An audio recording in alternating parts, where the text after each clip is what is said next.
Hello, everybody, and welcome to the UK Skype under control. Hello, Duane, and all the new people, and Pierce, and I'm with Gwen and Peter. And I shall first pass the mic over to Peter, and he will begin. Hello, everybody. Me again. First thing I wanted to speak about tonight really was, I was supposed to say tonight, I was supposed to morning where you are, but it's early evening here. A couple of weird dreams I've had since I last spoke. One of them, I was up some sort of seaside front in some English typical place, with a stone wall, and I was sat down on this stone wall, and I was suddenly aware a little crevice between the stones next to me was this what looked like a ball, and about the size of a tennis ball.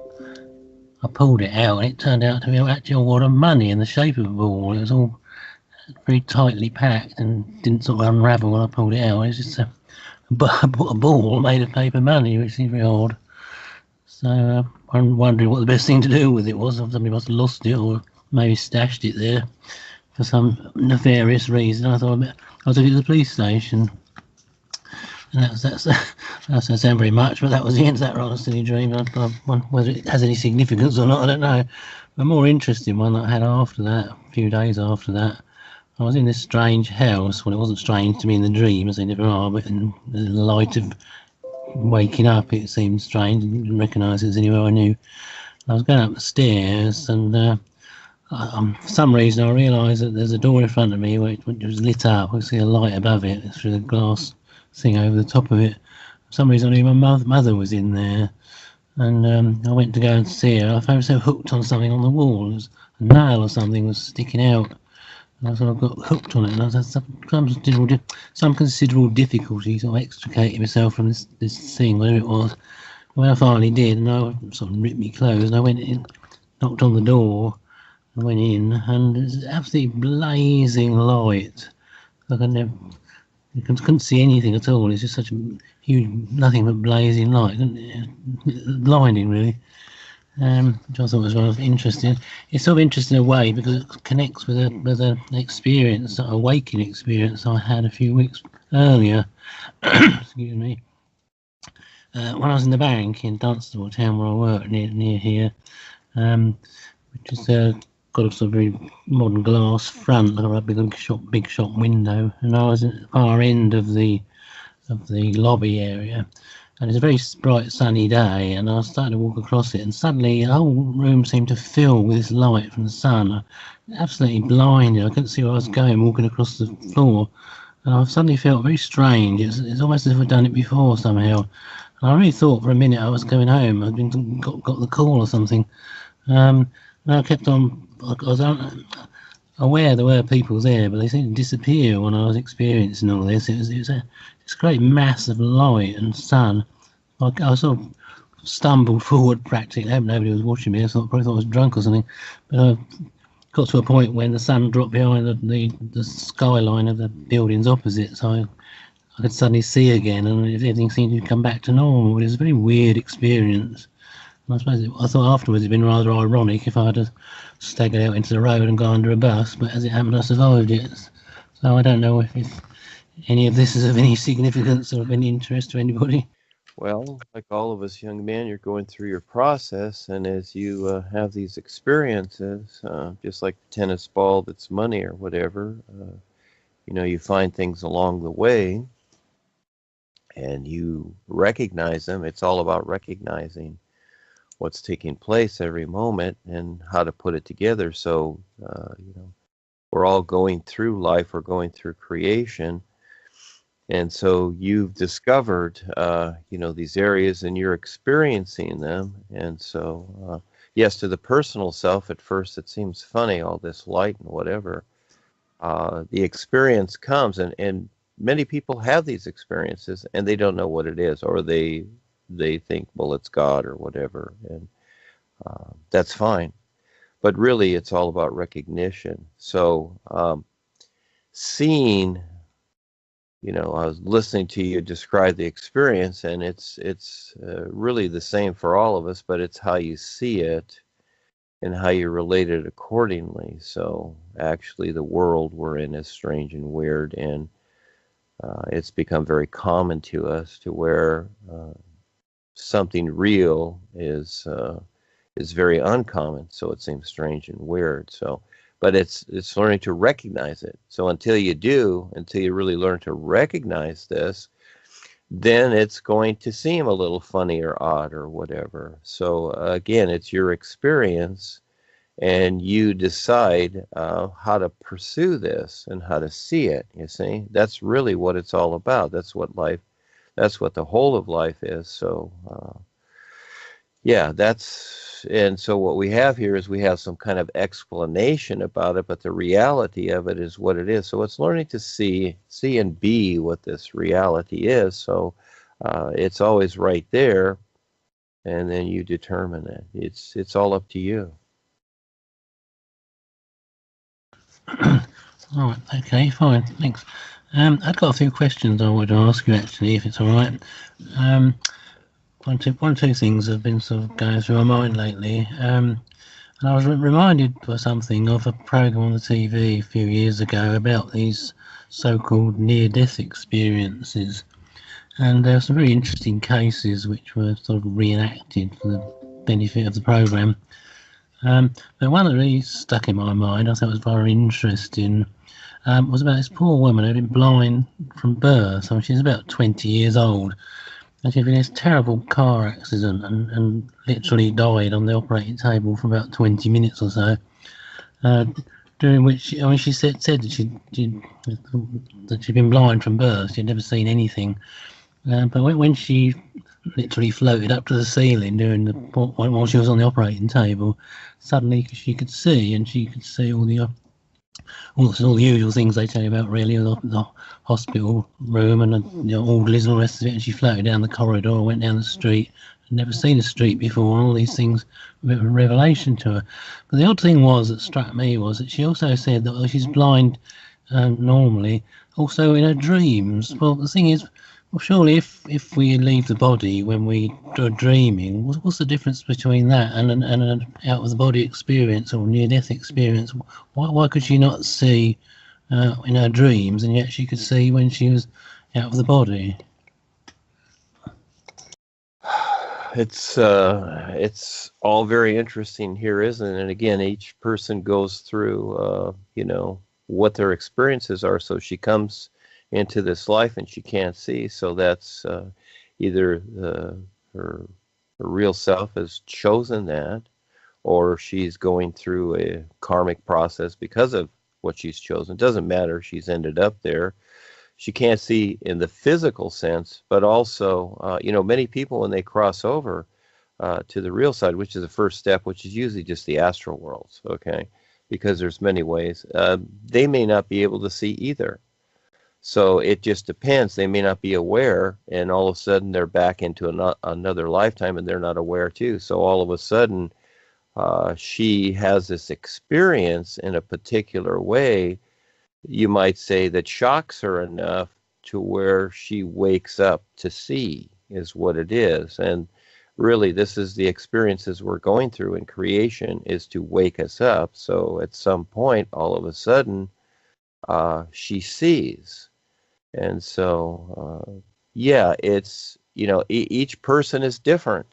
And, just like the world is right in front of us here and what's going on. And this is why there's only a few of us here who sees it. Again, it's right in front of people, but they don't see it. They're really blind to it. They're blind to where they're at in creation here on Earth. They're blind to what's going on, etc. So they have their own ideas of things. And so this is what we carry over too through many lifetimes, seeing people go to the real side. And there's no difference because they're viewing the same way. They're viewing what they've decided the same way. So this experience was so different for her that it shocked her. That's all. She just all of a sudden saw what was really going on, where when she came into the world, she was set up a particular way. Her consciousness had become a particular, but all of a sudden this experience shocks them. It's like certain people having accidents, and all of a sudden they have psychic abilities, you might say, as one way, because something is jarred within them.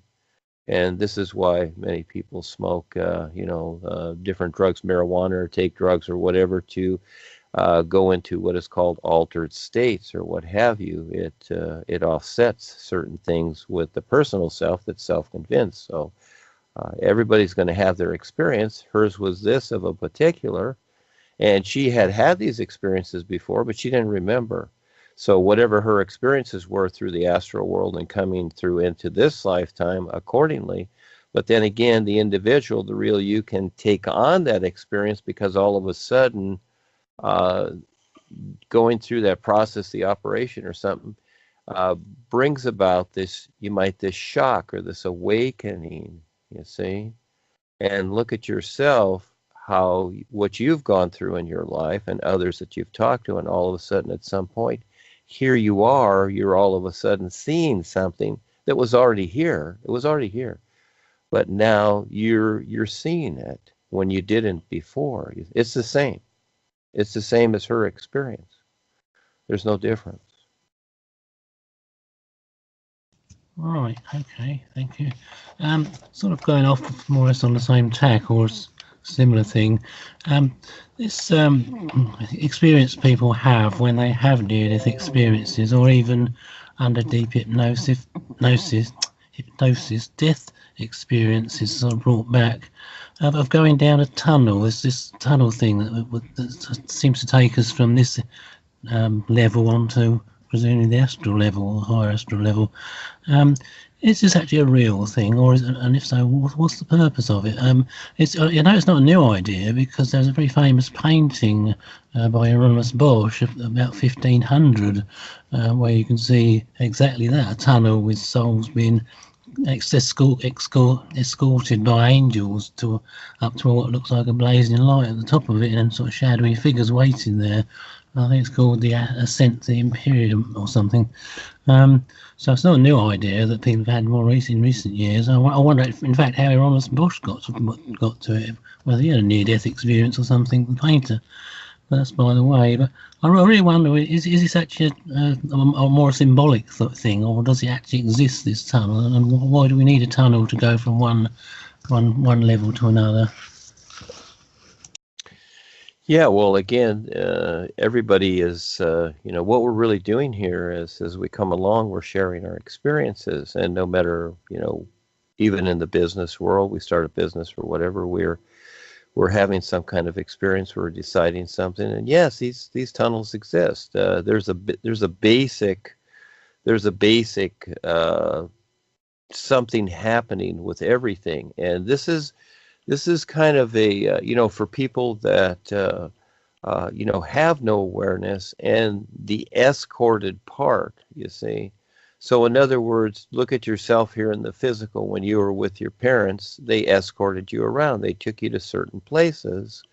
And, if you, as an example, lived in San Francisco, well, you drove across the San Francisco Bridge as an idea, and there's tunnels that trains go through, etc. Yeah, they do exist. But as you get bigger, all of a sudden, let's say you learned to fly and you took a plane. Well, you don't have to go through the tunnels anymore. You don't have to take the train. You don't have to drive across the bridge, do you? Now you're a helicopter pilot. There's other ways. So these things exist in these worlds, and Paul described them also in the Tiger's Fang, yes. But for most people that don't know where they're going, there's a basic, way to go that's very easy and comfortable for them and feels secure. That's all, you see. So it's kind of along those ideas. But no, it's going to be different for each person. But for the most part, most of the unaware masses, they're going to go along certain lines, just like you see in society. They're going to agree with certain things. Most people are going to agree that the earth is a la-la land, and that it is created by God, and that, this is God's place for people to be, and then they go into the heavens. So as long as they agree to those ideas, that's basically what they want for themselves anyhow. That's what they're going to look for. You see, so people have experiences on the real side, they bring them back, and one of the experiences is the tunnel idea, but it's not necessary. It can be different for each person, you see. Right, okay. So just one last question I've got now, and this concerns something completely different, really. Well, it's to do with precognitive dreams, which I had two quite striking examples in my lifetime. One concerned a friend of mine. He'd been a friend of mine when we were kids. We used to play in the street together years before. I hadn't seen him for about 20 odd years. I suddenly had a dream about him one night. I don't know why. It only lasted a few seconds, but just and I'd not thought about him or remembered him, as I say, for about 20 years since I'd seen him. And then literally the very next day, I was walking down the street from the office where I worked at the time, and I heard this voice shouting at me from a motor scooter. Actually, it was going past. It said, "Hello, Pete. How you doing? Sorry, can't stop. I'm late now." And I couldn't believe it, but it was him. And I think if I hadn't had that dream, I wouldn't have recognised who it was in time to sort of say hello back. Well, that was quite astounding. And there was another occasion. When my old dad had done some work for me he fixed the clutch on my first old car, because that was his job basically, as a fitter at a lorry firm, and he spent most of his holiday from work fixing my old car up, which I thought was really good of him. And I wanted to think of someone. I want to buy him a present for what he'd done. I thought I'm getting the usual thing. I used to get him cigars and things at Christmas. I wanted something different. And I couldn't think what on earth to get him. And that night I fell asleep and I dreamt about this magnificent book all about birds. And I thought, and I woke up. I thought, wow, yeah, I could see it in a shop window, but of course I forgot about that. That's one of his main interests. He was really interested in ornithology. He loved birds, and he could name any bird in the garden that he saw, and anywhere else really. And I thought, okay, well, I'll go and look in a local bookshop. And this is in Dunstable again, actually, where I worked then years ago. And there was a very small little bookshop tucked away up a side street that I never normally went past because it was tucked away. Never had occasion to go past it unless I wanted to go and buy a book for any reason. And blow me, when I got up to have a look at it, there's this bloody book of birds in the window, exactly like I dreamt. So I got him it, and he was absolutely chuffed with it. He thought it was wonderful. He said, just what you wanted, a book like that. Got every bird you could think of in it, and wonderful colour pictures, and it was just remarkable. And I just wondered how these precognitive dreams actually work. I mean, is it because you've done all this before, or how does that work? Well, like anything, everything's moment to moment, and so again, it's going to be different with everybody. But some people, it just clicks, and when this idea comes, it's already available. Just like we have the internet, it's already there. A few clicks, and there it is. And your real awareness, and again, it's different with everybody. But your real awareness, all of a sudden, it just kind of focuses there, and from the real side, and then the physical body just simply follows. That's all.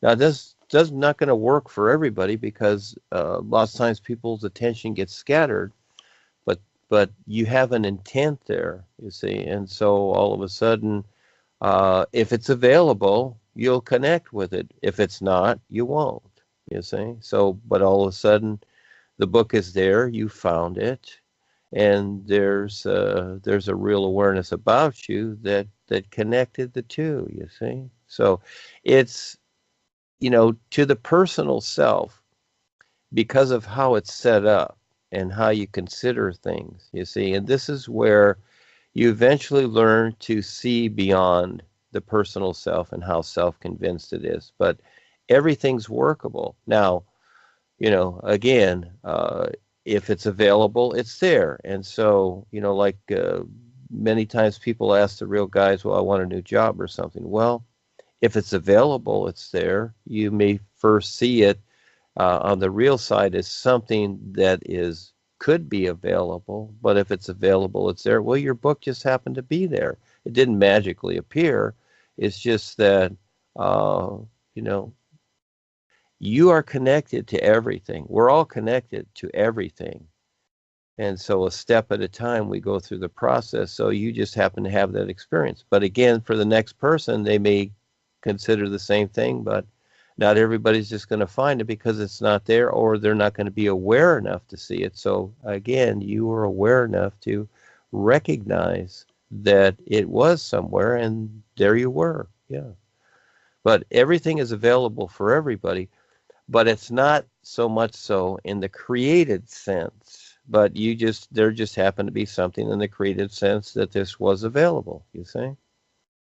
Yeah, we're connected to everything.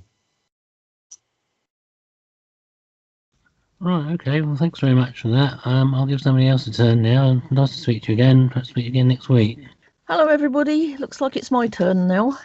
I've got a couple of questions about dreams. Everybody seems to have these fantastic dreams and can remember them, but I have really vivid dreams, but the minute I wake up, they're gone. I have a vague memory of them, but the details are completely gone. Is there a way to be able to remember dreams better, or should I perhaps write them down as soon as I wake up? Yeah, that's the best idea, because I look at it like a bullet hitting water. In other words, you shoot a bullet from a gun and it has high velocity, we'll say. But as soon as it hits water, it's still moving, but thud. It's just slowly going down in the water. And that's how it is with your real awareness. You're having the experiences right on, so real. See, they're more real than the physical experience, but we cater to the physical experience. So when you come back, yes, the best thing to do is write them down as fast as you can, because in 2 minutes they're gone, simply because the personal self takes over. I see it with myself too. And there's so much happening on the real side also, with your real awareness, that the personal self cannot contain it. That's all there is. It would be like your computer trying to download, 100 movies at once. The computer cannot do that. It can do one at a time or two, but it can't do 100 movies at a time. And so when you're on the real side, it is so much more real, even the first stages in the astral world, than the physical side. So the physical side, because you're in the physical body, it takes over. So it's almost like, you're the person, but all of a sudden you go into a spacesuit or a diving suit or whatever, something that's very encumbering. All of a sudden your awareness and perception of things changes according to the outfit that you have on. And this is how the physical body is. Very, very restricting. But this is kind of home base for us for a while, because we can come back here and we have time to evaluate. But yes, if you want to remember these experiences, write them down right away. Also, if you know that you've had something, and I do this because there's so much going on and I can't contain all of it in the personal self here. Just take a few moments and start to go over your life. Just start to look at things like people you know, or situations, or driving your car, or going to the market. Just kind of imagine these things. And then you watch, all of a sudden, something that you've experienced at night, all of a sudden, it'll just click in. All of a sudden, you'll just see something, and then you go, oh, now I remember that experience. It's kind of like trying to remember somebody's name. You know their name, it's right there, but you can't quite get it. So what you do is you create a reference to that name. Many times you can remember the reference, like, one of your friends, you may even forget his name, it, and you say it every day. But a reference is, oh, well, he lives on Parkington Street. Oh, that's Bill, you see. But you can't remember his name. And this is how this works too with the personal self. You kind of go over your life, because it's going to be something, for the most part, that relates to your personal life in a particular way. And then all of a sudden it'll start to click in if you forget these things. But you just got to practice, and no way can I get everything that's going on, because the personal self just can't take it. So I'm focused on certain things, and again, it's just too much. But all of a sudden, things will click in. Especially sometimes you'll wake up and you had something, and it's right there. And so you just kind of sit back for a moment and just kind of imagine scenarios in your life, and you watch many times. All of a sudden within yourself, you'll see it. You'll see that experience come up. Okay.